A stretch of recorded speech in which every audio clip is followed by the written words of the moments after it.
Assalamualaikum warahmatullahi wabarakatuh. Welcome back to my YouTube channel bersama saya Akbar Oksanyani.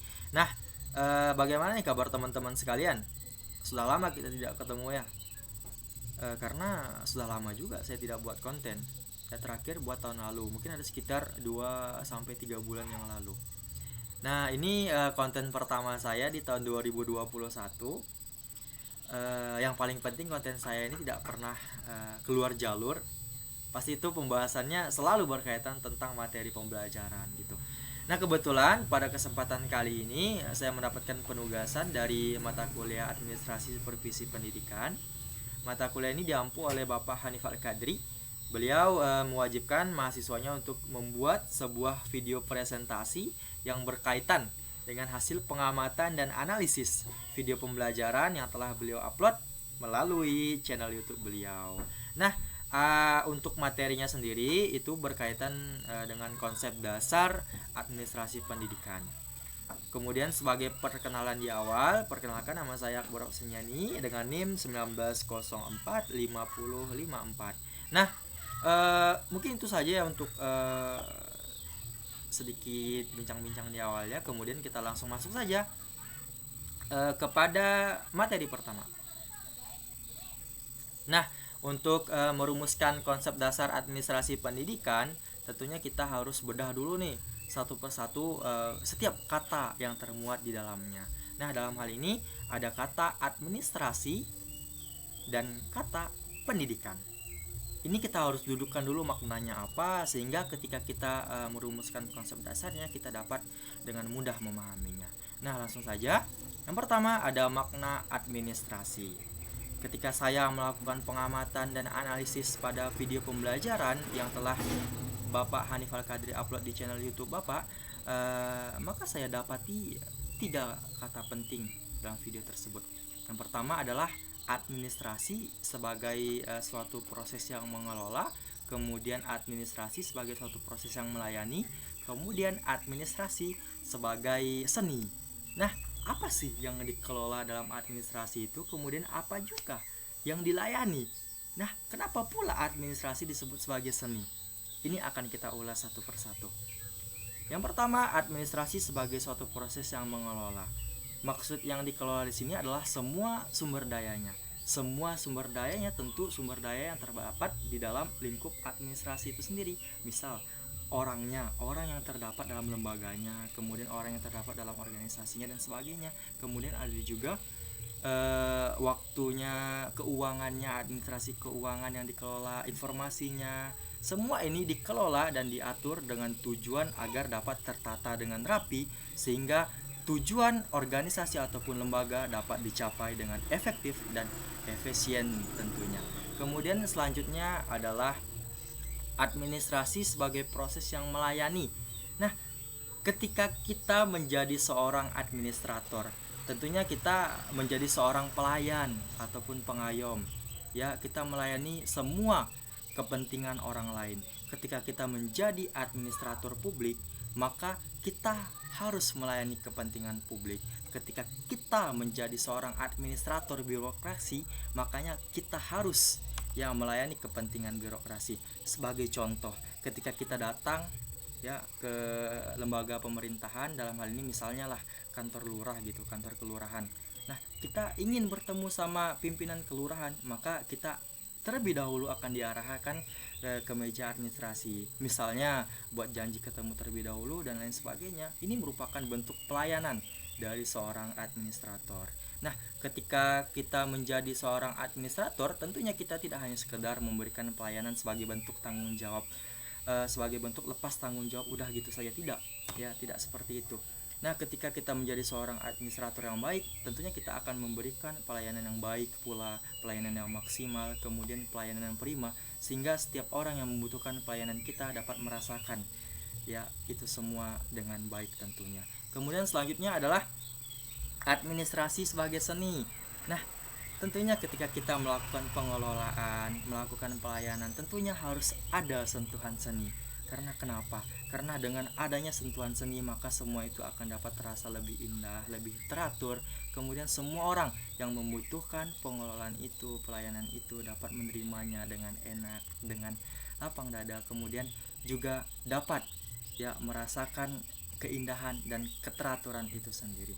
Kemudian selanjutnya adalah makna pendidikan. Nah, banyak di antara kita yang berkata bahwasannya pendidikan itu sebagai suatu proses transfer ilmu. Benar. Karena kenapa? Karena dengan adanya pendidikan, ya kita yang tadinya tidak tahu menjadi tahu, kemudian kita yang tadinya tidak paham menjadi paham. Itulah proses transfer knowledge ataupun pengetahuan. Dan proses transfer ilmu ini dilakukan dengan beberapa rangkaian kegiatan. Nah, rangkaian kegiatan itu meliputi pertama tentunya kita melakukan proses pengamatan. Setelah melakukan proses pengamatan, kita kelompokkan, ya kita bagi klasifikasinya. Kemudian setelah itu kita ukur sejauh mana ya hasil pengamatan kita. Dan setelah itu kita buat sebuah peramalan atau hipotesa gitu, hipotesa. Kemudian setelah itu kita berikan penjelasan, kita sampaikan dengan pemahaman kita. Setelah itu kita buat kesimpulan, dan itu akan menjadi sebuah ilmu yang tertanam dalam benak pikiran kita. Itulah beberapa rangkaian kegiatan yang harus dilalui, yang harus ditempuh ketika melakukan proses transfer ilmu. Dalam hal ini adalah pendidikan. Nah, selanjutnya adalah ketika kita sudah mendudukan dua kata tersebut, maka kita dapat merumuskan konsep dasar dari administrasi pendidikan. Konsep dasarnya, konsep sederhananya saja yang menurut saya dapat kita katakan sebagai berikut. Nah, ini administrasi pendidikan itu adalah suatu proses yang mengelola, mengatur, memanage seluruh rangkaian pendidikan secara efektif dan efisien guna mencapai tujuan pendidikan. Jadi administrasi pendidikan itu dia mengelola semua rangkaian pendidikan. Siapa yang mengelolanya? Yaitu seluruh komponen yang terdapat dalam pendidikan. Siapa saja komponen-komponen tersebut? Tentunya ada guru atau dosen, kemudian murid ya atau mahasiswa, ada bagian komite ataupun perwakilan orang tuanya, kemudian ada kepala sekolah sebagai pimpinan, kemudian ada kementerian atau dinas terkait dan tata usaha. Semua komponen ini ya bekerja sama seirama bahu membahu ya untuk mencapai tujuan pendidikan itu sendiri. Pertanyaannya, ketika salah satu komponen ini tidak bekerja dengan maksimal, tidak menjalankan tugasnya dengan baik, apakah tujuan pendidikan itu dapat tercapai? Bisa kita katakan ketika salah satu komponen ini tidak bekerja dengan maksimal ataupun melalaikan tanggung jawabnya, maka tujuan pendidikan itu bisa saja tidak tercapai. Karena sama-sama kita ketahui ya, tujuan pendidikan negara kita yang sudah tertuang dalam Undang-Undang Dasar Negara Republik Indonesia itu adalah mencerdaskan kehidupan bangsa ya. Jadi pendidikan ini adalah mencerdaskan kehidupan bangsa sesuai dengan tujuan negara berdasarkan Undang-Undang Dasar Negara Republik Indonesia. Nah, selanjutnya kita masuk kepada poin tujuan dan manfaat administrasi pendidikan. Tentunya semua konsep dasar itu disusun berikut dengan tujuan dan manfaatnya. Sama juga dengan administrasi pendidikan yang memiliki beberapa tujuan dan manfaatnya sendiri. Di antaranya adalah menciptakan iklim pendidikan yang efektif dan efisien. Ya, kok bisa gitu? Ya bisa, karena dengan adanya administrasi pendidikan, maka seluruh rangkaian kegiatan kependidikan itu akan dikelola. Siapa yang mengelolanya? Tentunya adalah komponen kependidikan.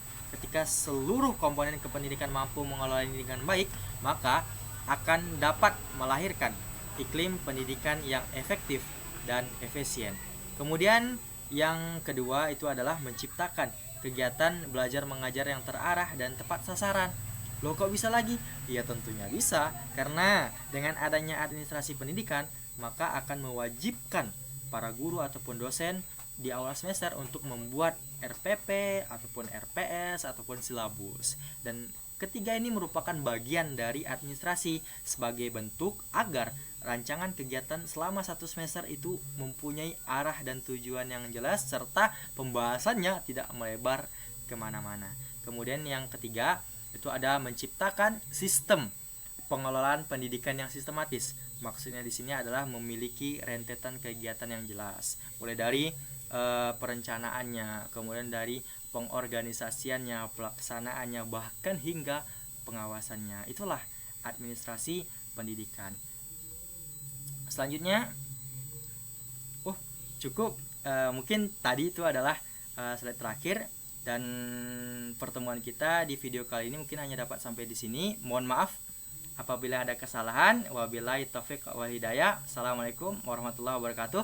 Kita ketemu lagi di video-video berikutnya. Terima kasih.